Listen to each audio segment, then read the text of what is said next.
Buonasera a tutti. Finalmente le elezioni sono finite. Però dai, diciamo francamente, il vincitore vero di queste elezioni politiche del 2013 è il Movimento 5 Stelle di Beppe Grillo. E pensare che prima delle elezioni, a parte quelli del PD, e tutti dicevano: ma questo Grillo non mi convince, non lo so. Poi, saputo il risultato, tutti hanno votato il Movimento 5 Stelle, anche quelli del PD. Che io mi domando: ma chi cazzo ha votato Berlusconi?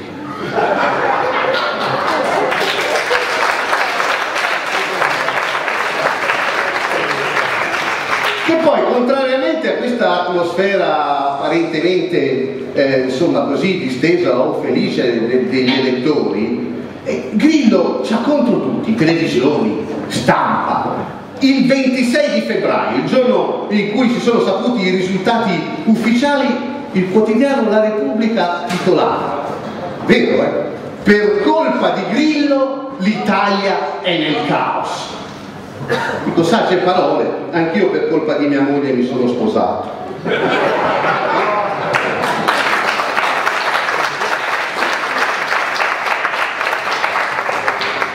Ora poi è uscita questa notizia giovedì, cioè ieri l'altro, sul settimanale L'Espresso, di questa società anonima che ha sede in Costa Rica, che è intestata alla cognata e all'autista di Grillo.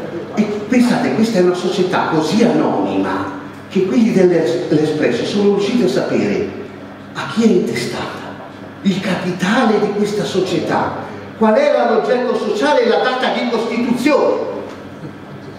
Ma quelli dell'Espresso mica sono scemi, hanno fatto delle ricerche incredibili. E sapete dove l'hanno trovata questa notizia? Lo sapete? Sul blog di Beppe Grillo! È meraviglioso! È incredibile!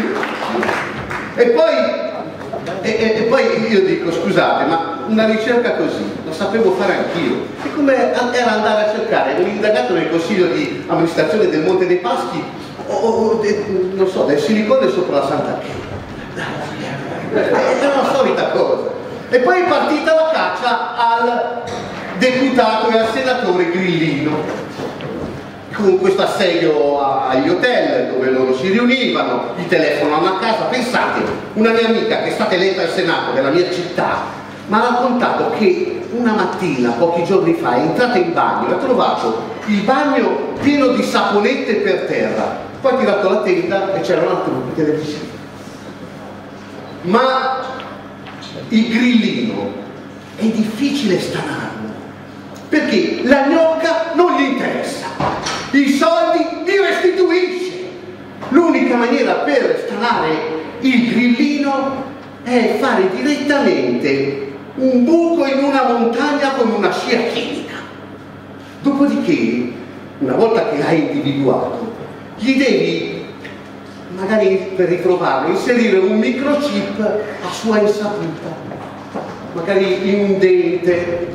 Ti metti d'accordo con il dentista, mentre si sta facendo l'otturazione, al Grillino gli infila un microchip dentro. Però, ora dico, è vero che dice Beppe Grillo che la maggior parte dei suoi portavoce sono quasi tutti laureati, però sono un po' inesperti, gli manca un po' di malizia. Dico, per esempio, quella che è stata eletta e che ha una laurea in scienze della comunicazione, perché non ti vai a fare, che so io, uno stage con Oscar Giannino? Oppure quello che ha detto che di mestiere fa il sommelier. E dico, e fatti un master presso l'azienda agricola di Guido Crosetto, no? E poi soprattutto quella che ha detto che lei è esperta in lingue balcaniche, fatti fare una consulenza dal Trota, e lui sull'Albania sa tutto.